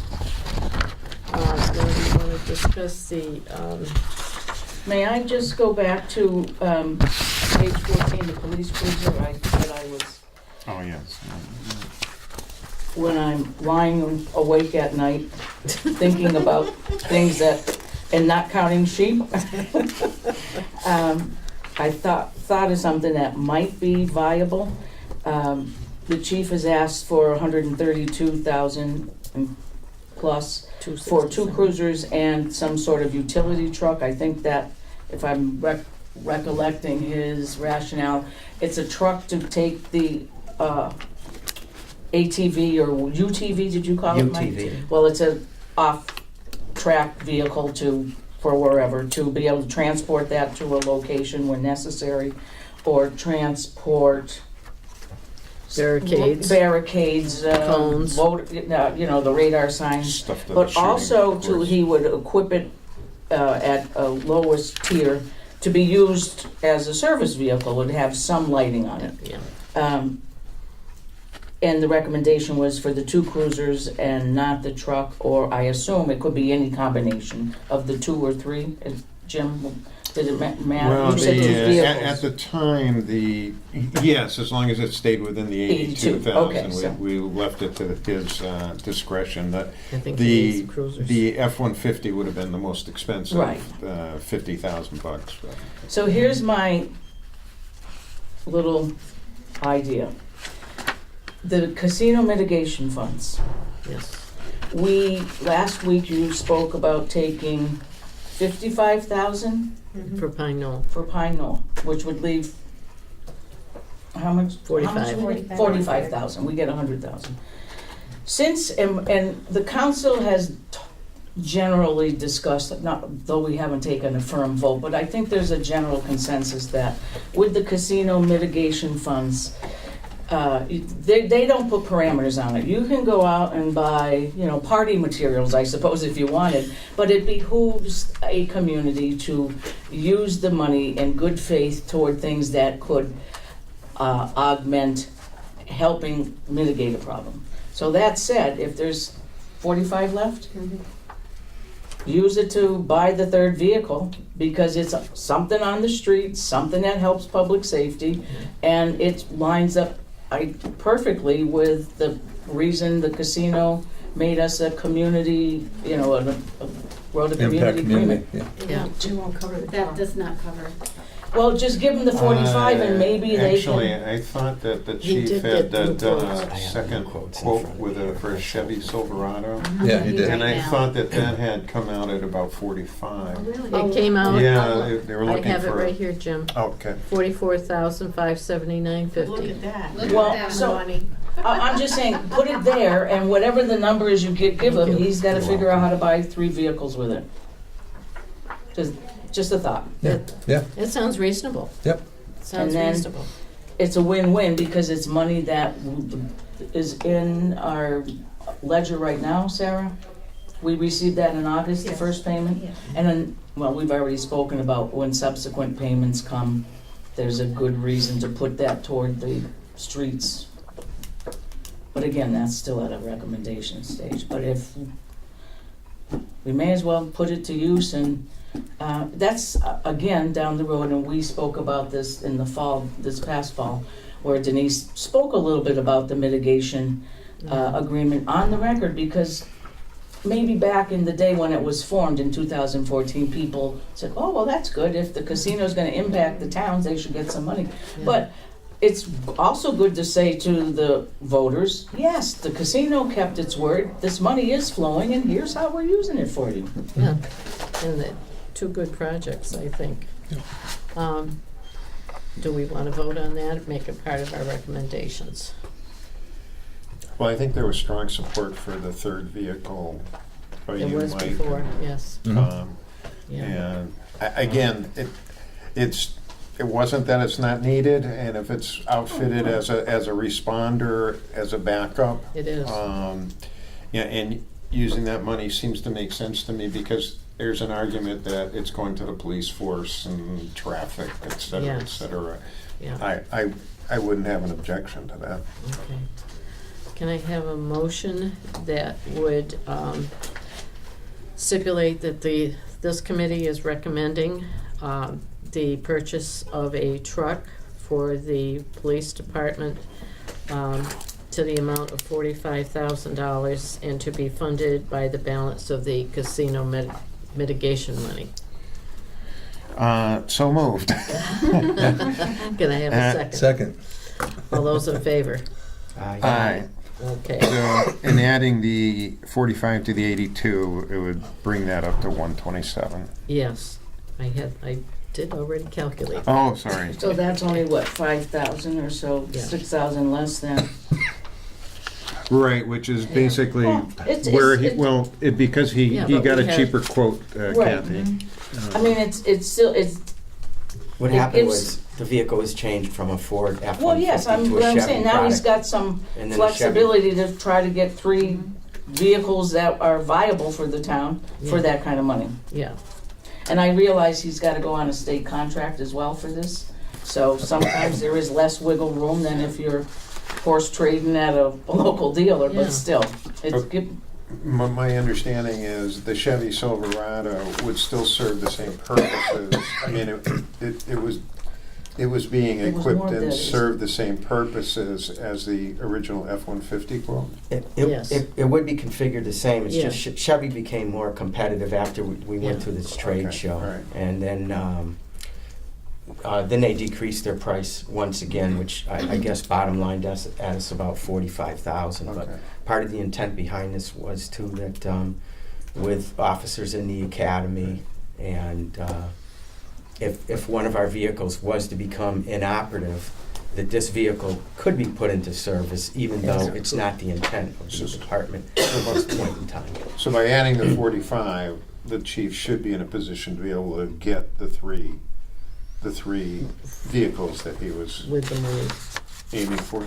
Absolutely. Okay, all right. okay.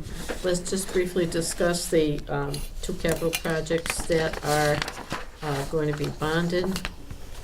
The first is public highways, and as a result of the recent survey that they did, from the draft budget to the town manager's budget was increased from, the request was originally 600,000. 100,000 was going to be given, however, that changed to 1.2 million.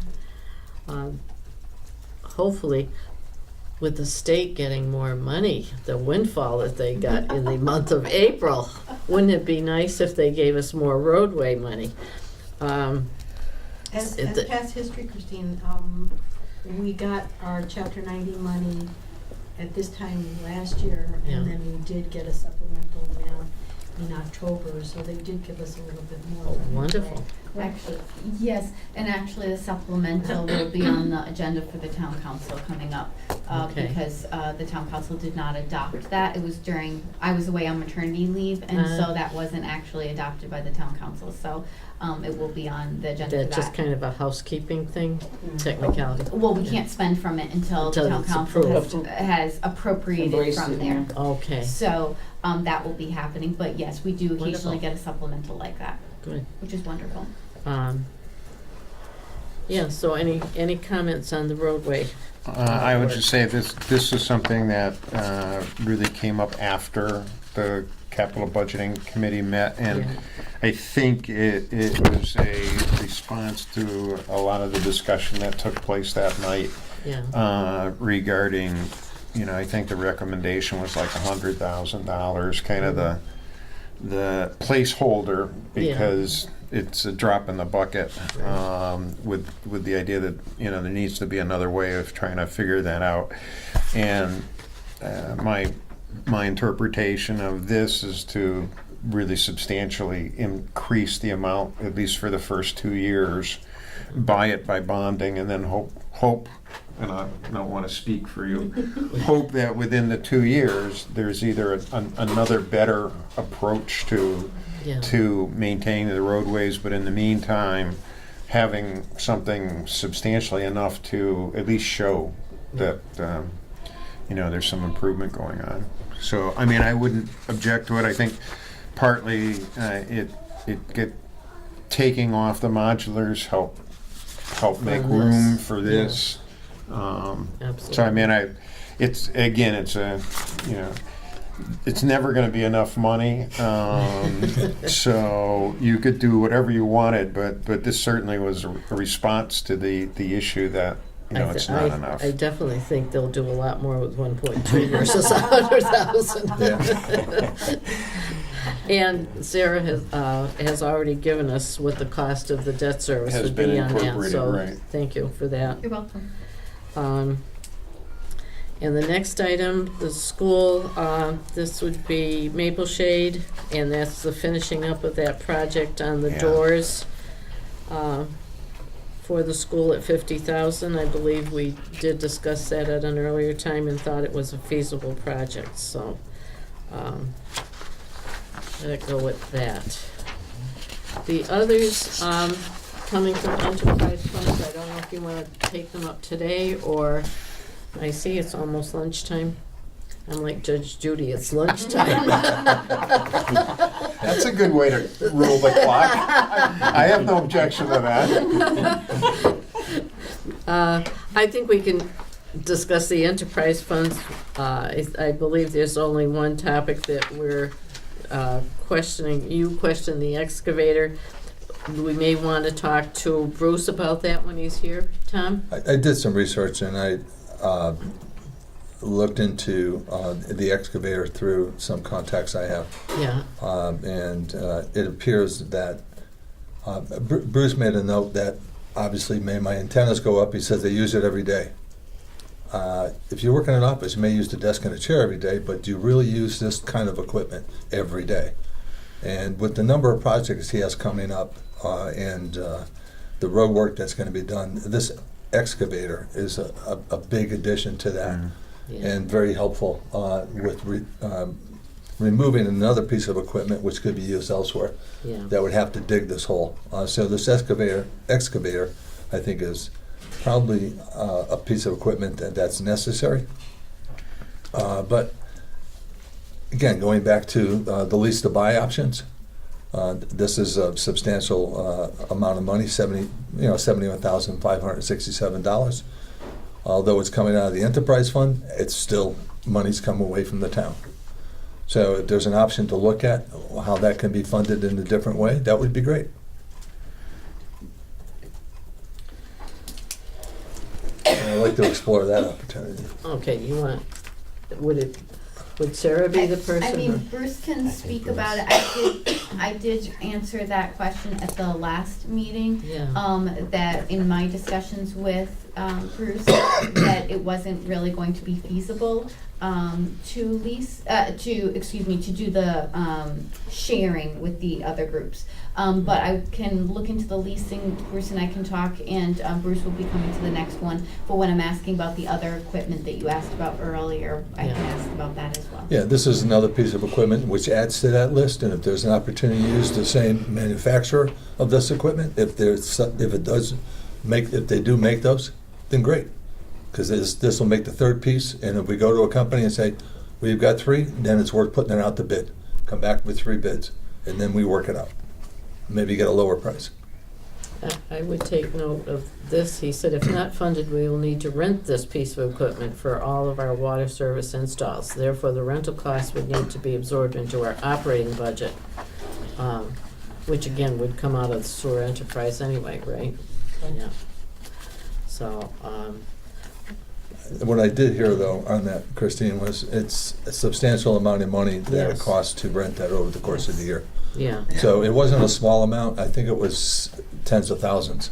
That's exactly what I was Yeah. gonna say. Yeah, it was like 30 to 40,000 to rent it. Yes. Well, renting is obviously not a good option, No. but lease to purchase is something we ought to explore. Okay. If we had the choice between the two of rent or purchase, I would say purchase, because it's paid for in 2 years at this cost that we're paying with the rentals. So do we rely on Sarah or do we rely on Bruce? We will do it together and report when we come. Well, Okay. whoever's driven the next day. Thank you. Okay, No, but I know how to use a pen. That's right. And a calculator. okay. And the only other question was I believe, and that would be, Bruce, would be the need for the foreman's truck for the new stormwater enterprise. I think we've had some discussions, at least Jim and I did with Sarah on that, but we could hear from Bruce on that one. Yeah. And with that, Can I make I know we can move to discuss the rest of these, but you mentioned it earlier, and I just think it's worth discussing now, so that it's part of our plan to look at the paving. Pine Knoll upper lot paving, 55,000. It sounds like it was discussed in the last meeting, which, as you all know, I was away, so I wasn't able to participate. But I mean, there's two things going on here. One is, the reason for it is to make it ADA concerns. Well, ADA concerns are different than ADA compliance. So to spend $55,000 to pave a whole lot, which may not be used in total by the ADA because they have assigned parking. So we do part of the lot for the ADA parking, which allows them to enter and exit using different vehicles, whether it be a motorized wheelchair or a wheelchair or a walker, whatever it is that they need to do to access the facility. Why are we doing the rest of it if it's not going to be ADA compliant, if it's not going to be necessary for them to park there? So again, it's just one of those, do we need to spend $55,000 to do this? It sounds like an excess. Oh, well, I was gonna say, only judging from, I used it when I used the pool, and thinking about, and you're right, I think it's a good idea to ask, where you'd have designated parking spaces, there seems like there's different places that you would have to get to from that parking lot, like the administration building, or up the way to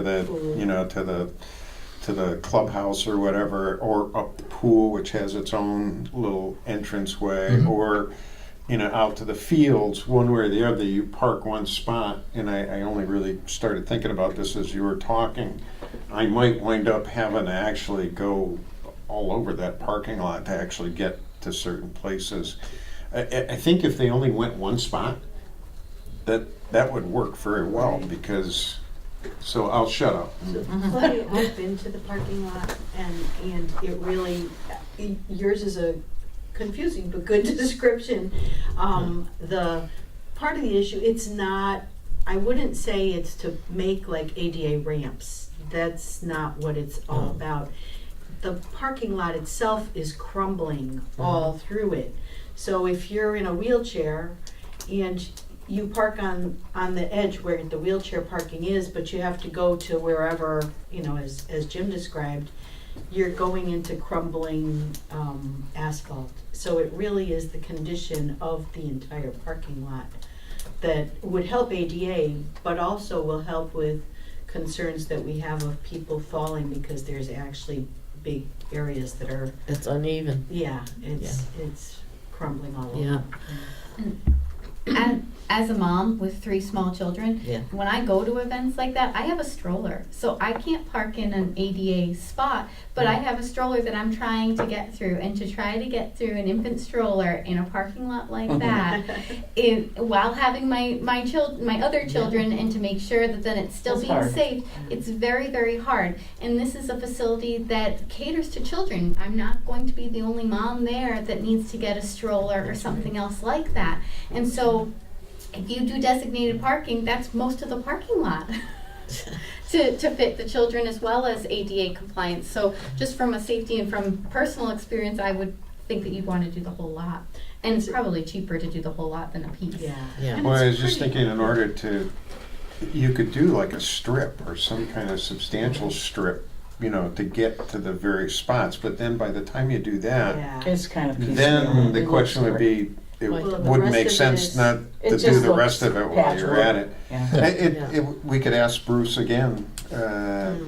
you know. I'm his just sorry, thoughts I on missed that. out on that conversation, so Yeah. it was just a question I it- had right. that was Yeah. still outstanding. Well, It's a pretty busy parking lot. It is. The drop off and pickup of The camp camp, kids. yes. Yeah, yeah, when you've got a lot of children running through there, all you need is one And they falling down, dart through, getting you know hurt. that. Yeah.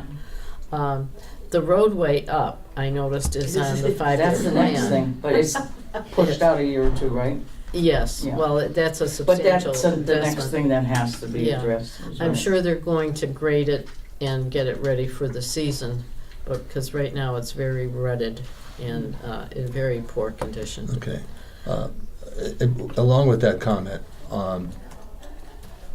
I'm glad Denise is here, and this is something that maybe you can look into. Sure. The fees that are charged, when I saw a recent flyer that came out from Park and Rec, we're charging out-of-towners $5 more than we charge our residents who are paying for this facility. I know there might be some agreement with Springfield, but I don't know. I know parts of this facility are in Springfield. I don't know if there's an arrangement with Springfield to give them a reduced rate. I don't think there is. We bought it, Right. yeah. I don't know how that all stands, but if we're not charging enough for out-of-town residents to participate in something that we're paying for out of our tax dollars for East Long Meadow, to me, it just doesn't make sense. I've gone to other towns and they all charge an out-of-town fee that's Much more? much Looks more. much different. It looks much different than our town. So it sounds like we're giving it away. $5 is, even if we charge 10 or 15, I don't know. I don't know what that cost would be, but it's worth exploring so that Surely. we're not funding all the surrounding communities to use our facility, and we're paying for all the maintenance and upkeep and the cost of repairs and building new, paving new driveways. To me, it just jumped out at me. Okay, that's easy. So, how are we on the paving? I for one feel as though it should be done, just because of liability issues, and I think that's what concerns the town manager as well. And I have no objection to it being taken from casino mitigation money, as the council president stated. It seems a reasonable use of that money. So I'll entertain a motion if the rest of the committee feels the same way. This is an okay purchase. Yeah, contingent on further examination by Bruce to see Right. if there's another way to look at it. Okay, well, we can I do think that if you that Jim prefer to mentioned talk. that. So, yeah. You want to talk to Bruce before committing, okay. I think if you look in your capital packet, if I remember correctly, there were pictures of the parking lot. Yep. Yeah. So it might be Yeah. helpful to see I've seen the that. parking lot. As I mentioned, I've been up there many times. I'm okay. familiar with it, but I'd be comfortable making a motion subject to just validating that with any conversation with Bruce in terms Yeah. of. Okay. and I want to make sure that it's leading somewhere. As we discussed it, what I heard in one of my previous conversations with on this issue was, well, we want to be able to fully utilize the new building. Well, to me, that's a central path to the new building. Well, is the path to the new building, is the path to the pool, is the path to the fields accessible as well? Right. Or is I it think that's what a they- paved parking lot leading to a dirt driveway or a dirt pathway that's now becomes inaccessible? So it's worth looking at the big picture if we're going to be looking at using it for multiple locations within that facility. And I don't know that.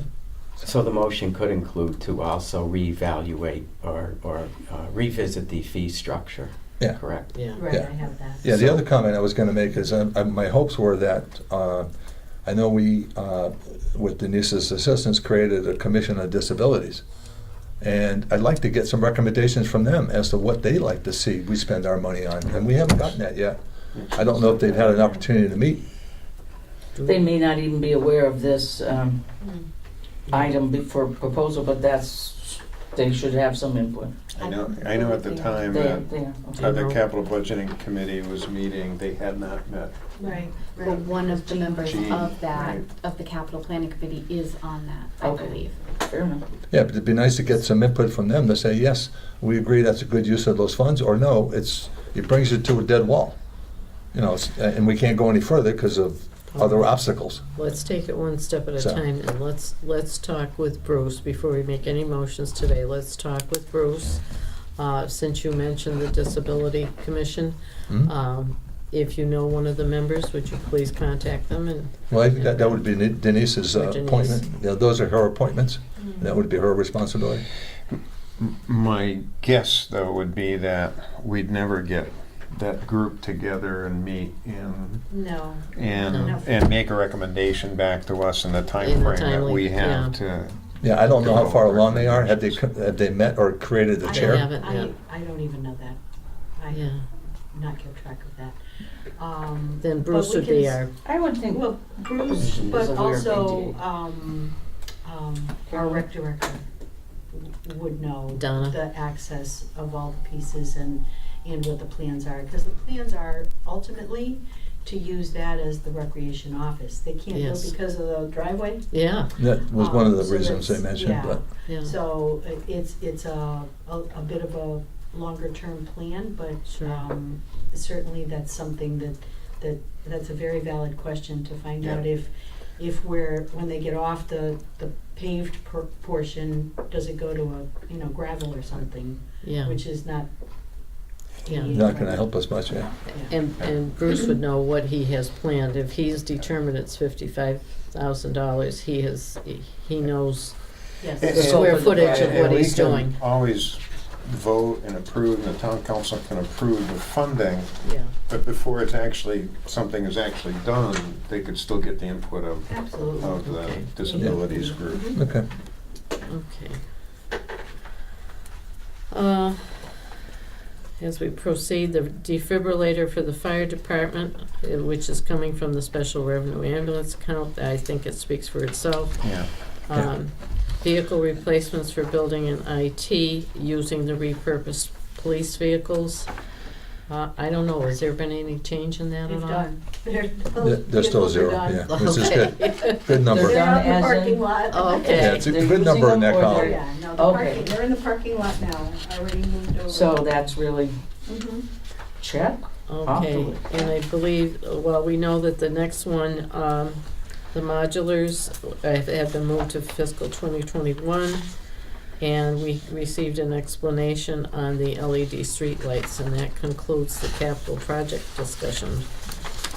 Good. And with that, I'll entertain a motion to adjourn. So moved. Second. All those in favor? Aye. Aye.